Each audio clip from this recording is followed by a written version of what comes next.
what's up, everybody? This is Gary Holt from Exodus and formerly from Slayer, and you're listening to The Razor's Edge.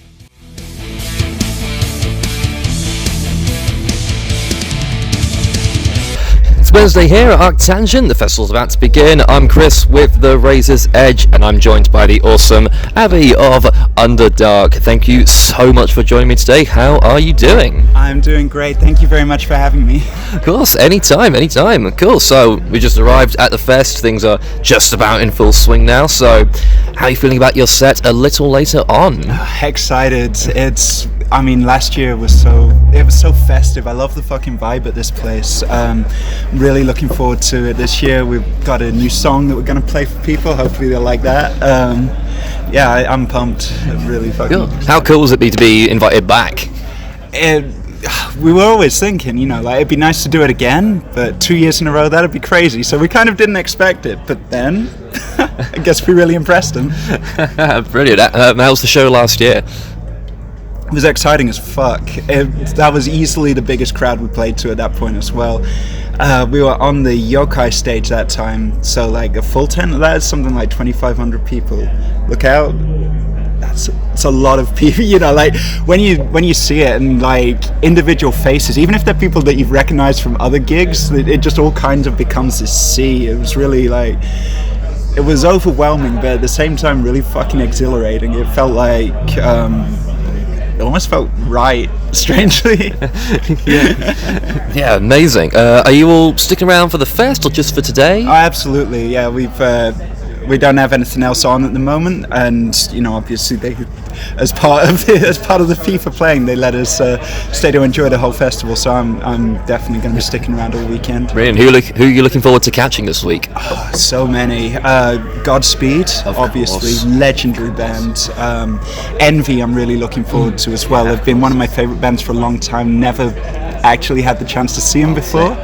And obviously our brothers in Burner as well. Oh yeah, one of the best bands in the UK right now. Yeah, I'm catching up with them later on as well. That's going to be sick. So you guys have been around, I think, for about 10-ish years now, if I've got that correct. Yeah. You release music somewhat sporadically. In those years, you've done a couple EPs, a split release, a couple albums.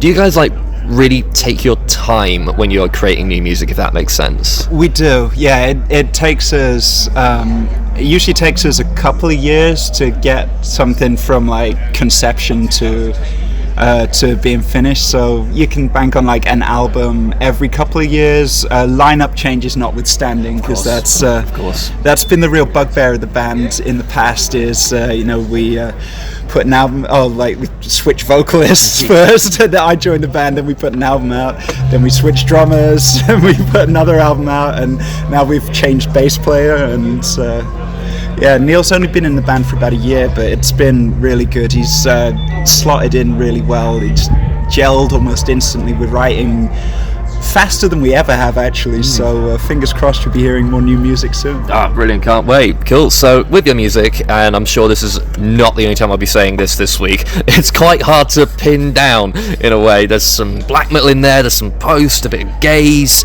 If someone was to ask you in the elevator pitch, how would you describe the sound of Underdark?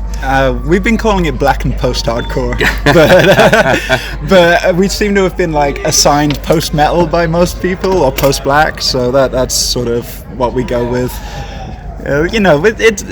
We like to see genre as more like a house that you live in and you can visit other places on the street, rather than rather than somewhere it's not a prison. It's more like a base, Yeah, I really like that analogy. That's great.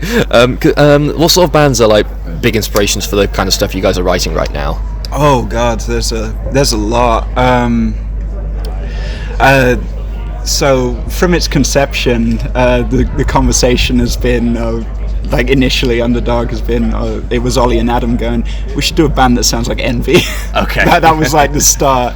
Obviously the name we got it's sort of a D&D thing, Yeah, but well, I it's was gonna kind of like say. a game of telephone, actually, because we got it from the Funeral Diner album, The Underdark. Oh, okay. And then later found out that it's a D&D thing. Fortunately, Wizards of the Coast haven't tried to sue us yet. Oh, I mean, we'll see. touch wood. I wouldn't put it past them. Well, that's for the future. Make us more famous, Wizards. Come on. Yeah, be the best bit of publicity you could ever ask for. Send us a C&D. We will put it on a T-shirt. Brilliant. I've also read that you've been associated with the anti-fascist black metal movement. Can you tell me a little bit about that? I mean, it's just one of those things, you know. If you're not a fascist, people just call you an anti-fascist these days, Right. you know. But you know, I guess we were sort of adjacent to that kind of scene. We came up with Dawn Raid, and you know, rest in peace. They're very staunchly. I mean, we're pretty lefty as well. Like, I'm writing albums about fucking the consequences of Thatcherism on industrial British towns and the damage neoliberalism does to the working class and that. But I wouldn't say that we were like RABM in the way that black metal is ever political, because like, if you're a political black metal band, you never shut the fuck up about it. Sure. And is it still important to you to get those more left-leaning values in there? Is it almost like you want to counteract the connotation that black metal kind of has with right-leaning ideology? I mean, honestly, it's never like in my head about how to be different among the black metal bands or how to counteract that. I'm never thinking about other bands when I write. It's always like, what message do I want to send? What is bothering me primarily? And so that's my main motivation to write. It's like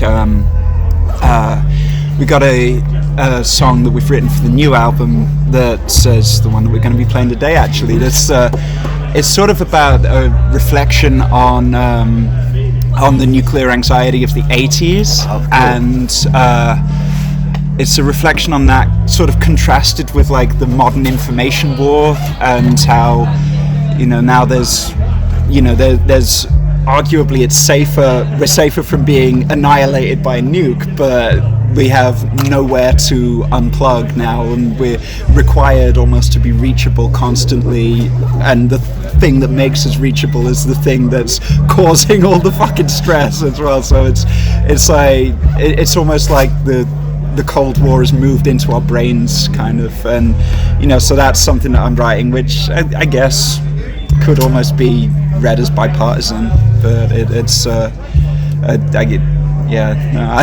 don't know. It's I wouldn't say I was all over the map politically. I'm very much left wing, but I think a lot of the problems that I speak to are pretty universal. Of course, yeah, absolutely.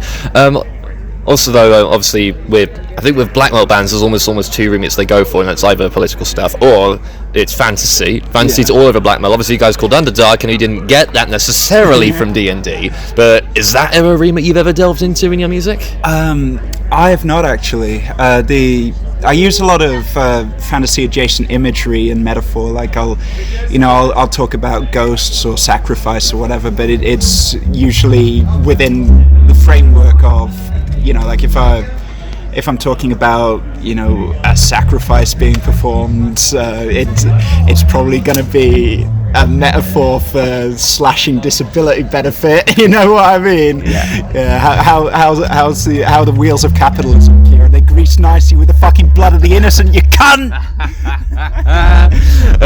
For the audio listeners, that was right down the microphone. Love it. Cool. So your last album, Managed Decline, much like everything else you guys have done, is absolutely brilliant. But that came out at the end of 2023, so I know we alluded to it earlier, but can we get hints as to maybe more stuff coming in the future? Oh yeah, absolutely. We got probably the bulk of a new album written. We're looking to get into the studio early next year, and then it's the mad dash to pull everything else together for the rollout. We still need to organize artwork, and then all like the ancillary shit you got to do for this stuff. But yeah, we're excited that you'll be hearing new music maybe this time next year. Knock on wood, fingers crossed, nothing's set in stone just yet. Of course, very, very exciting. Cool. So beyond ArcTanGent, what does the rest of 2025 have in store for you guys? All right, we've got a festival called Beneath the Arches in Essex. Remember that? That's the day after my birthday as well, so that's going to be a real good present for me. And then we've got a couple of shows towards the end of the year, but mostly we're going to be holed up and in writing mode. Brilliant! Can't wait to hear it. Cool. So we're nearly done, but I'm ending these interviews the same way every time, with some random quick fire questions that have nothing to do with anything. Think as long or as short as you want. Elaborate if you wish. We'll start with the absolute classic: tea or coffee. Ooh. That's not the offer. That's not the offering, by the way. That's just. If you'd asked me a year ago, I would have said coffee, hands down. But I've come around to tea. I'm pretty partial to some Earl Grey with honey.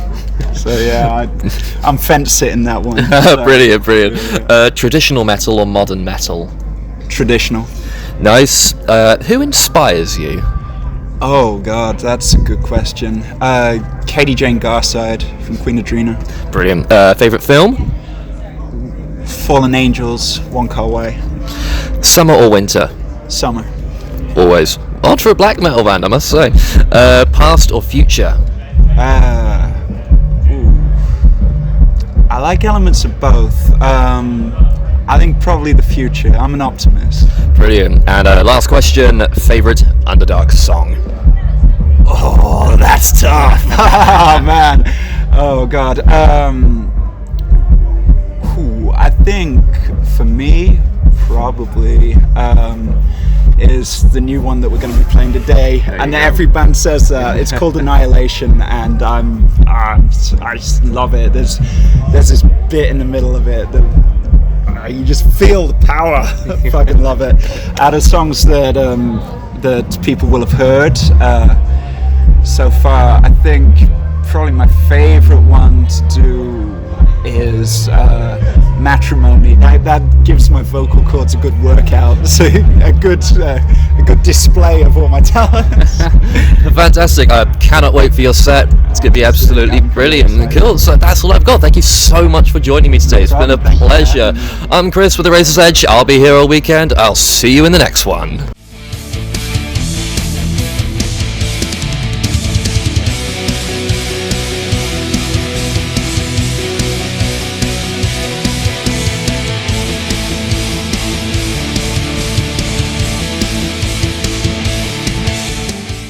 For listening. Make sure you keep up to date with all of our interviews by subscribing to our channel.